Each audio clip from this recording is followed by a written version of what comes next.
Welcome to the Language of God. I'm Colin Hoogerwerf. And I'm Jim Stump. This is the second episode in our series, Creation Groans. If you didn't hear the last one, you might want to go back and listen in order. 80 years ago, Aldo Leopold gave us the language of the world of wounds. In those 80 years, the wounds have gotten pretty bad, to the point that many of them are becoming visible, even to those who haven't had specific scientific training to help them see what's happening. We talked about coral reefs and wildfire in the last episode as two examples of wounds that might not be entirely visible to most of us in our everyday lives. But it's pretty hard these days to be an informed citizen and not know that we're in a pretty bad place. Climate change is just one part of the environmental crisis we face, but probably gets the most attention these days. And thankfully, there has been increased awareness of the problem over the past few years. Regardless of political affiliation, a majority of Americans now agree that climate change is happening and are worried about its effects. While accepting the science is good, that alone won't do much to solve the problem. The most realistic perspective, or the one that let me just say, the one that resonates most with me as probably being true, is that we're not going to be able to keep emissions and CO2 levels at the level needed to come in under the 1.5 degree aspirational Paris Climate Agreement, and in fact, we might not even be able to keep them under the 2 degree. This is Rick Lindroth, an ecologist who we heard from last episode. So we are most likely going to overshoot those endpoints. I mean, the latest IPCC report, pretty much in every scenario, we surpassed the 1.5 aspirational goal. So overshooting is probably going to happen. Scientists have been trying to tell the public about the seriousness of climate change since the late 1980s. On the podcast this spring, we heard that story from Bill McKibben, who's been writing books and warning about climate change to the general public for more than 30 years. But communicating the seriousness of climate change can be tricky. Opening the world of wounds to people who aren't prepared or don't have the tools to hold the grief and fear that come along with the knowledge can be a dangerous business. The environmental movement has been cautious of this for a long time, and I think mostly for good reason. The main goal of the environmental movement, I think, has been to motivate people to make the necessary changes to fix the problem. And fear and despair are not good motivators when it comes to solving climate change. Yeah, I mean, the evolutionary aspect of fear, right? So negative emotions, especially these basic emotions, and I think fear is the best example of this, have this very narrowing focus that should result in like a specific action tendency. This is Patricia Brunings. I am a professor of psychology at Whitworth University. Patricia studies the psychology of emotion. The example I give to students is if you're out walking in the woods and it's a beautiful day and you come across a bear, it's not adaptive to continue to look at how beautiful the woods are. You should be very focused. There's a bear. What do I do? There's that bear again. Yeah, and I think we can assume this one's not sleeping. But that's just the point. Once we open ourselves to the world of wounds, we realize there's an angry bear and we get scared. We panic. But what Patricia points out is that fear may be a really good motivator when there's a really obvious action to take. Run! Actually, let's be clear. Running is usually not the correct action to take when you see a bear. Good to know. I suppose that might be a literal instance of someone without an ecological education ending up with a world of wounds. But with the environmental crisis, there's no obvious action to take. And so fear tends, instead of motivating people, to paralyze them. It actually is an issue for students because they seem to acknowledge, they fully have accepted that climate change is this issue. It's going to be part of their future. What's their future going to be like? This is April Cordero. She's a board member at BioLogos, and she's been doing research on the teaching of scientific issues that evoke controversy, such as climate change, for many years. And then they acknowledge, well, if I don't use straws or if I use my bike more, I'm not really making much of a dent. And the problem is so big, and there's so many boomers or older people, I think anybody over 35 is older people, right? And that just don't care or just deny it. So what's the point? And this feeling seems to spiral down into I do nothing.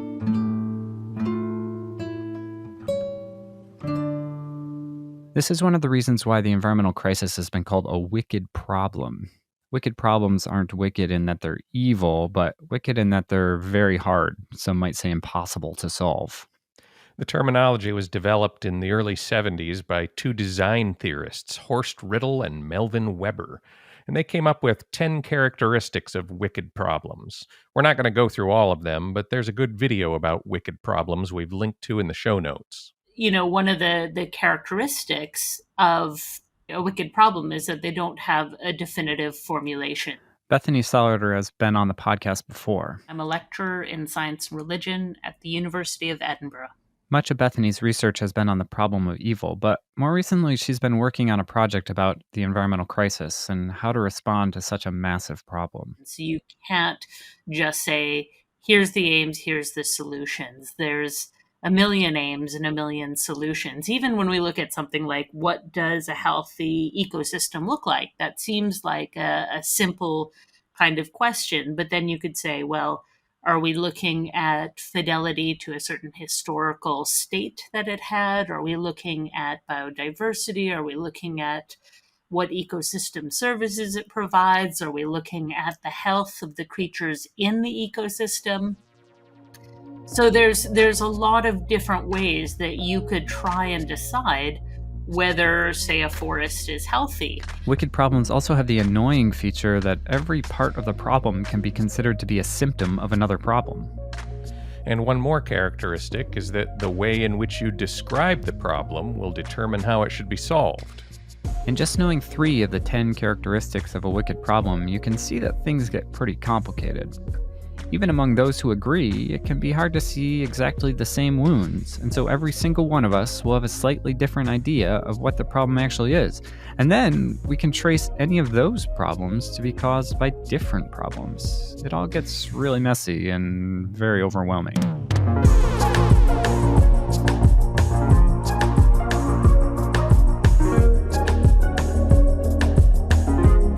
As we mentioned briefly in the last episode, there has been at least a strand within the environmental movement which has been careful to avoid those dark emotions that come from the acknowledgement of the wickedness of the problems. And it has tended to be optimistic in its messaging. It's said things like, if we just get our act together, everything will be okay. Other strands have said things like, if we just work hard enough, we can come up with technological solutions to the problem.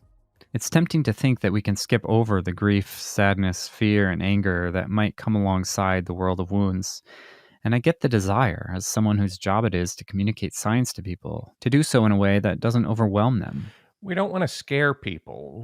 We want people to be inspired. We want them to become advocates for change. But I'm worried that's impossible, to become people of hope and joy and to advocate for change without having acknowledged, at least a little bit, the suffering and darkness that's part of the environmental crisis.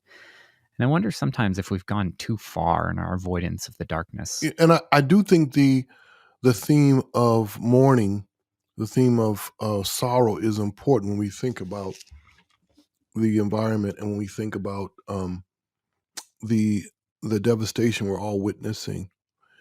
And I join with all those who no longer want to have this very naive optimism that things will get better. Because as it now stands, they're not going to get better. So how should we respond to that? That's Willie James Jennings, professor of theology at Yale University. And that's the question I've been asking myself. How should we respond when it doesn't seem like things will get better? Well, it turns out that Christianity has a long tradition of dealing with pain and suffering, even when there is no reason for optimism. I've had Psalm 126 above my desk for the past year. When the Lord restored the fortunes of Zion, we were like those who dreamed. Our mouths were filled with laughter and our tongues with songs of joy. Then it was said among the nations, the Lord has done great things for them. The Lord has done great things for us, and we are filled with joy. Restore our fortunes, Lord, like streams in the Negev. Those who sow with tears will reap with songs of joy. Those who go out weeping, carrying seeds to sow, will return with songs of joy, carrying sheaves with them. I'm struck by the fact that in this psalm, those who are weeping are still working. The psalmist doesn't say those who stay home and weep in the darkness of their bedroom will reap with shouts of joy.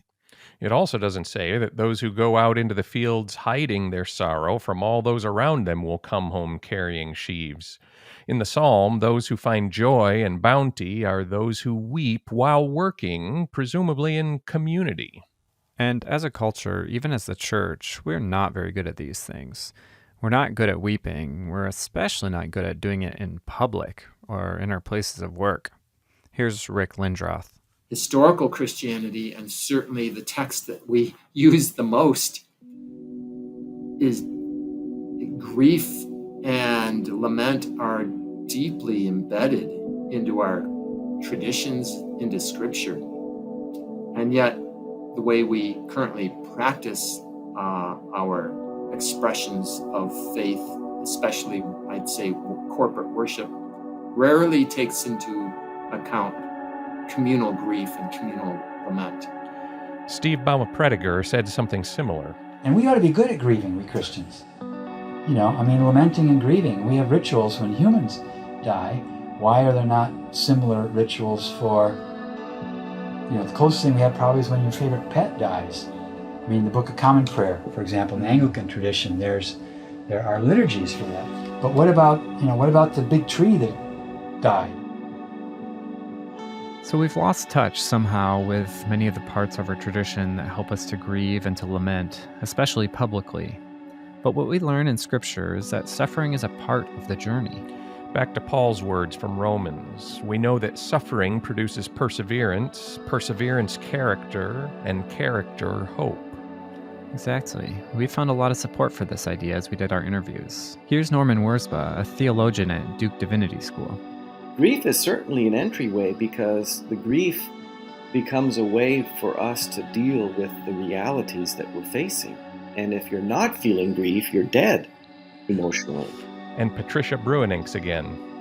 So we need to enter that world. But I think all of us who have entered that world have these moments of, man, I wish I didn't know about all this.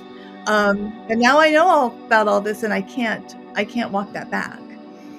But I think that's the faithful thing to do, because change isn't going to happen if you don't recognize what needs to be changed. So you have to enter that world to know what needs to be changed. And Willie James Jennings.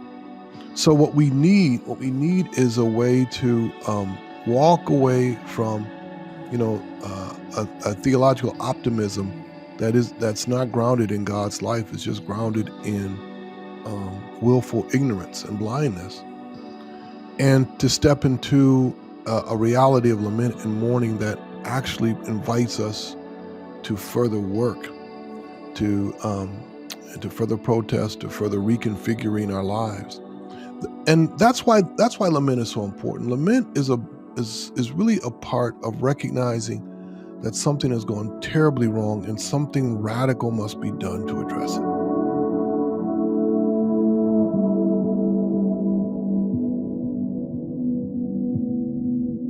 This is a fine line. We know that suffering is a part of the world, and even that suffering and joy are strangely tied together. But we also know that there's a chance that people will get overwhelmed and give up on any kind of meaningful change. We can't just throw everyone into the world of wounds and expect that they will find their way into a world of hope and joy. As Bethany points out, for some people, being sad for a little bit will be helpful to the way of reconstruction. I think that's a long process, though. And mostly when you're talking to people, you don't actually have them for that long, right? You've got your 30 minutes or so of their attention, and then they're going to be off and assaulted by all the other things. I think I remember Steve Rolls saying something about this when we sat down and talked to him after coming back from visiting the aftermath of the East Troublesome Fire. I think there are ways to delve into it without, I mean, basically what you're saying is that the risk is that people become fatalistic. And it's so bad that there's nothing that can be done to change this suggested future, this what these predictions will come to pass no matter what we do. So, eat, drink, and be merry. And I think there's definitely ways in which you can get into very dark places while avoiding fatalism. And fatalism is a manifestation of a sense of powerlessness, right? And there are plenty of ways in which I think we can feel empowered to address environmental issues. And the ways in which that manifests itself are going to be different for different people based on their own skills and their own inclinations. We've been suggesting here that suffering may be necessary on the path towards hope. But here's the other thing I deal with. Sometimes I'm afraid that I'm not suffering enough, or maybe I'm not sad enough, not angry enough. I know the problems we face. I know my children will have to deal with more pain and fear than I've had to deal with. I know that even in my own lifetime, I'll probably need to give up many things I love. But I wake up each day and go about my business, often without a thought about coral reefs or distant wildfires. Even when I am thinking about it, I don't scream out or weep or tear my clothes like so many of the psalmists do in their anguish.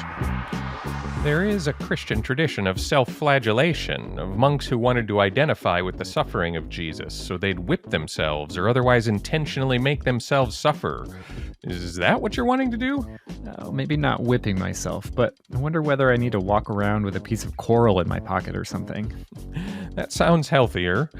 There's obviously a problem if there really is as much suffering as we're saying there is with the environmental crisis, and most of us can go days, weeks, even months without even considering it. We want to cultivate the eyes to see this world of wounds. We want to be responsible in our actions so that we're not introducing more suffering into the world. Paul telling the Romans that suffering leads to perseverance and character and hope was not an invitation to seek out more suffering. Rather, it's the recognition that the suffering that is happening can be leveraged for good. Suffering and pain and grief come to all of us in different ways, and I think they really can lead a person or a community of people to find meaning. But that doesn't mean we should put it on a pedestal or even try to claim someone else's pain as our own. But we should remember that there is a communal aspect to this, which Willie James Jennings reminds us of. Here's the thing about sorrow and about lament and about even melancholy. We don't want to imagine those things inside the kind of individualistic framework that all of us were raised with. So the lament in Scripture is corporate. The sorrow is shared. The melancholy is exchanged. And so what's important for us to do is to tap into not simply our mourning. Oh, I'm so sorry to hear about, and so, it's terrible to see what's going on in the environment, but to join those who are actively not only lamenting, but trying to survive. The folks I know who live on islands that are quickly going underwater with no place to live, no alternative. And the number of people who this climate disaster has made them unwilling migrants, unwilling immigrants.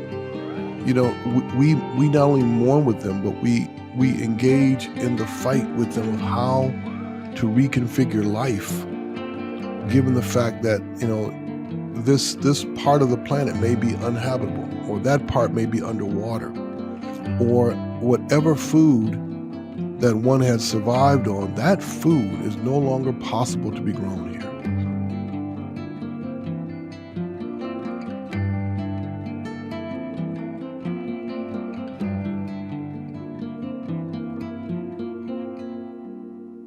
With all this talk of suffering and pain and grief and lament, do we need to talk a little bit more about those words?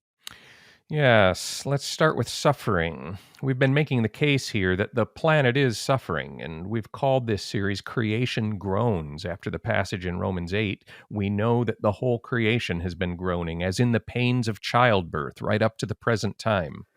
Of course, neither you nor I can speak with any kind of personal knowledge about labor pains, but both of us have been witness to labor pains, and I think anyone will agree that it is definitely a kind of suffering, but it's a kind of suffering that's productive, that goes somewhere, leads to life. You can't ignore labor pains completely, even with the modern medicine that makes the pain so much easier to bear. Childbirth requires some serious acknowledgement and anticipation of suffering. The suffering of the environmental crisis does sometimes manifest as personal human suffering. There are many people around the world who've experienced that suffering, whether it's losing a home to fire, flood, or rising seawater, or due to violent conflict or disease that's exacerbated by changing climate, or due to the loss of a place or a creature they love. But even if you haven't suffered personally, you can still respond to the pain of the suffering that exists around you. That brings us to some of those other words. Grief, sorrow, and lament are responses to that pain. And lament is a specific kind of response. You can't just flip a switch and decide, I'm going to start feeling the pain of suffering, and then flip the switch back off when life requires a cheery disposition. But the Christian tradition does do a kind of this work, creating space for us to enter into lament. And by creating a space, it allows us to leave that space. While the sorrow might linger, it lingers alongside the hope, joy, and love that we experience as the body of Christ when we do lament well. So that's what we're going to do. We're going to practice lament right here, right now.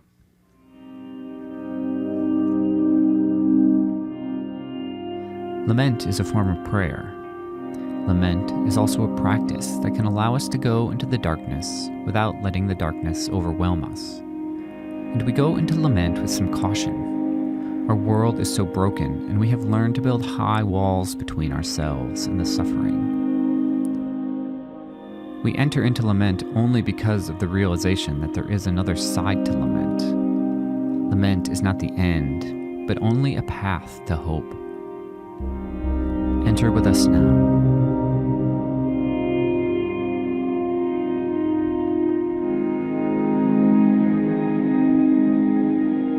Wherever you are, whether you are doing work around the house or out for a run or driving in the car, take a moment to let yourself be open to the darkness, open to what you might find as you consider the environmental situation we face.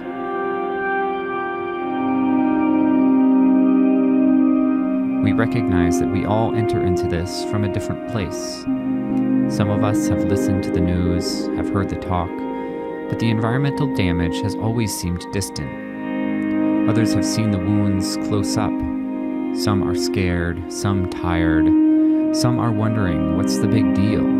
Some are grieving losses. Some are frozen. Some are just waiting. Take a moment to think about where you are. Wherever you are, give yourself the grace to be in that place, and also the freedom to be moved to some other place, if even just for a moment.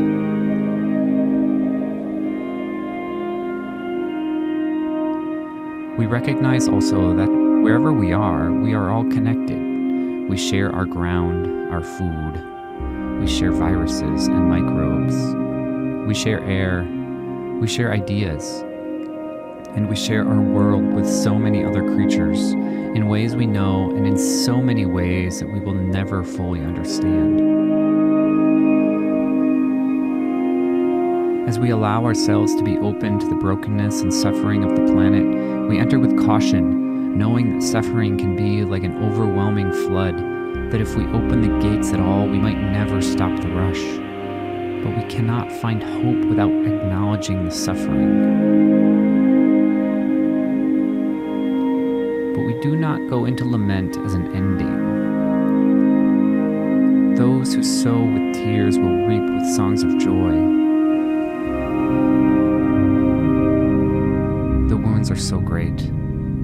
We see them in deep places far from the world we usually inhabit, where once brightly colored reefs teeming with fish are now stretches of bleached white coral skeletons. We think of elkhorn and staghorn coral and many other threatened species. We think of the scientists who watched their beloved laboratories fading away.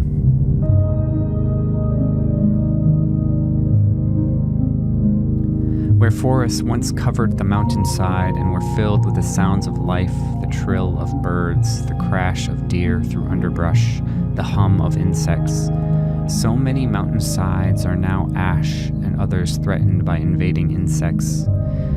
We think of the many wildfires, like the East Troublesome Fire, Cameron Peak Fire, or Boulder County Fire in Colorado, the Dixie Fire in California, and other wildfires around the country and around the world burning even now. We also think of the pine bark beetle, the emerald ash borer, hemlock woolly adelgid, which continue to leave our forests bare and dead.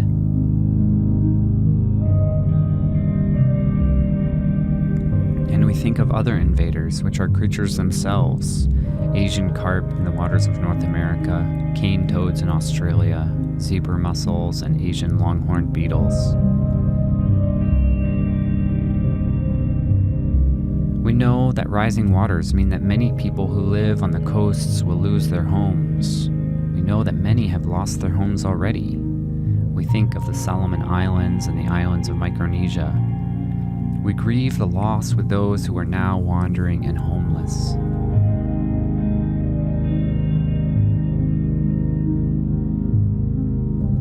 We know that the suffering is not only in far-off places, but closer to home. What suffering is on your heart or mind? Name it now.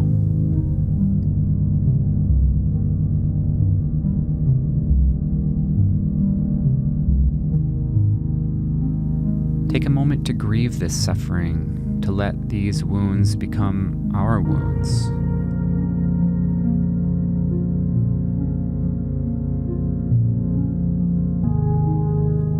These problems can seem insurmountable. We try and do what we can, but the work seems to go nowhere.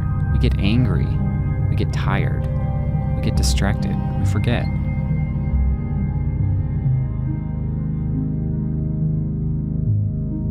Many of us live in relative comfort as we listen to these words, and we fear what our future might look like, even as we make the necessary changes. We wonder what we might have to give up.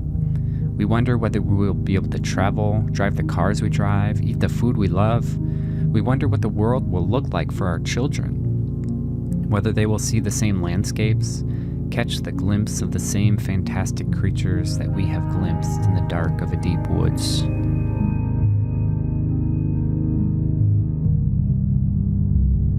Here in this place we cry out with the rest of creation as one voice. Creation groans. We are creation. We bring our complicated emotions to you, and we leave them with you.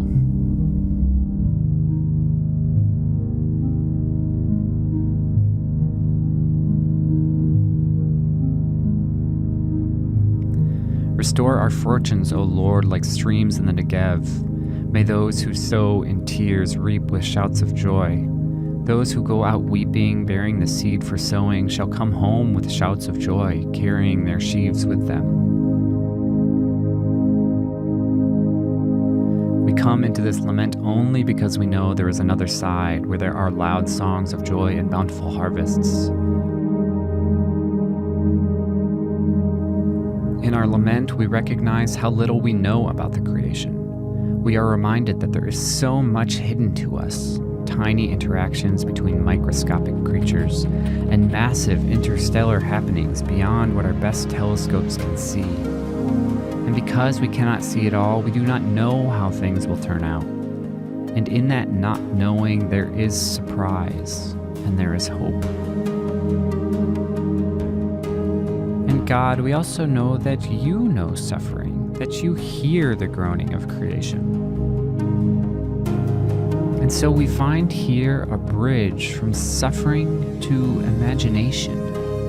It It is only by knowing the suffering that we can imagine a better place, a restored world. Take a moment to do that now. Begin to build in this place of lament an imagined future where the wounds of the world become the trace of scars and the fertile ground for new life.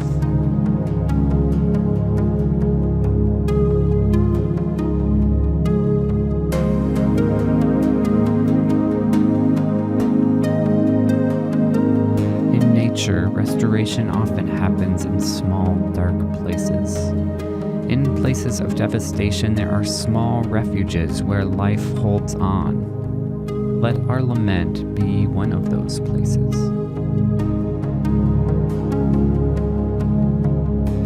And as we come to the end of our lament here, let us return to our world, one in which there are wounds, with a renewed spirit. And when the darkness comes to us, as we know it will, in the depths of the night or the bright of the day, let us acknowledge it. And let us share it together so that we might bear it more easily.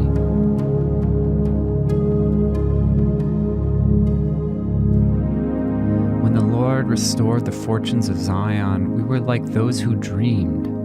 Our mouths were filled with laughter, our tongues with songs of joy. Then it was said among the nations, "The Lord has done great things for them. The Lord has done great things for us, and we are filled with joy." Restore our fortunes, Lord, like streams in the Negev. Those who sow with tears will reap with songs of joy. Those who go out weeping, carrying seeds to sow, will return with songs of joy, carrying sheaves with them.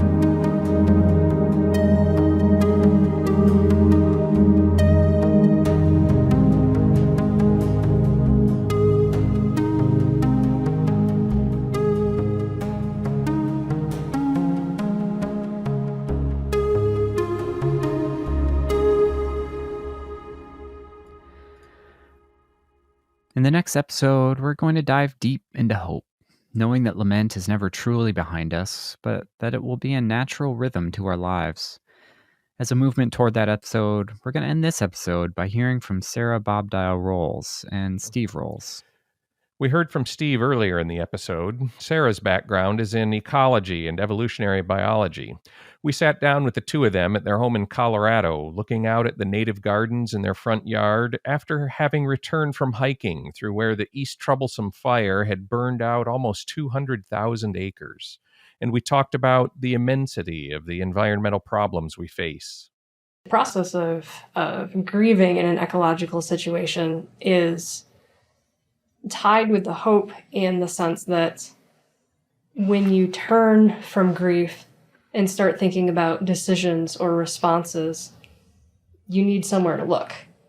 And you always look for something to kind of fill your sadness and move it forward in some type of way that you can, I guess, cope with.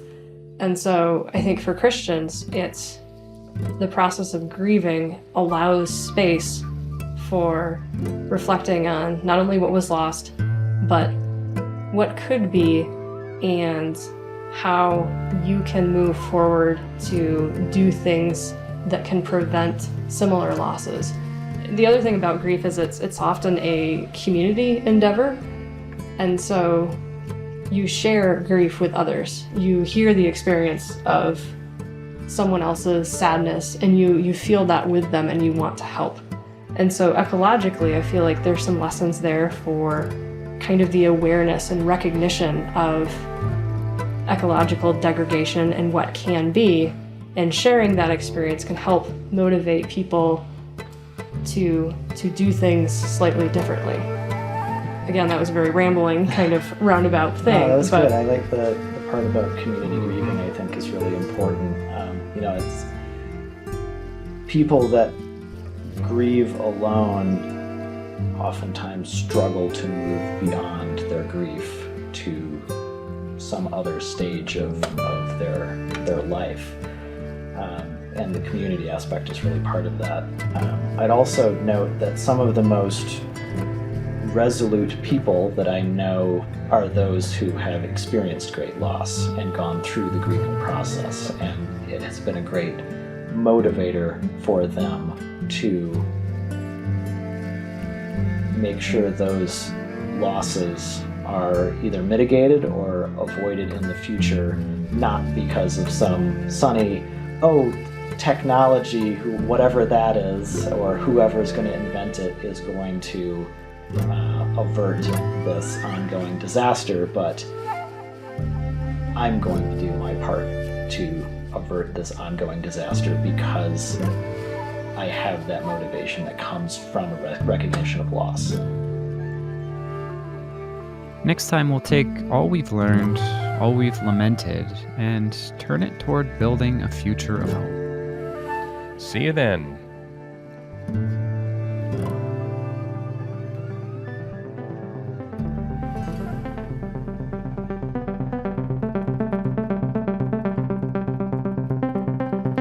Language of God is produced by BioLogos. It has been funded in part by the John Templeton Foundation, the Fetzer Institute, and by individual donors who contribute to BioLogos. Language of God is produced and mixed by Colin Hoogerwerf, that's me. Nate Mulder is our assistant producer, and our theme song is by Breakmaster Cylinder. BioLogos offices are located in Grand Rapids, Michigan, in the Grand River watershed. If you have questions or want to join in a conversation about this episode, find a link in the show notes for the BioLogos forum, or visit our website, biologos.org, where you'll find articles, videos, and other resources on faith and science. Thanks for listening.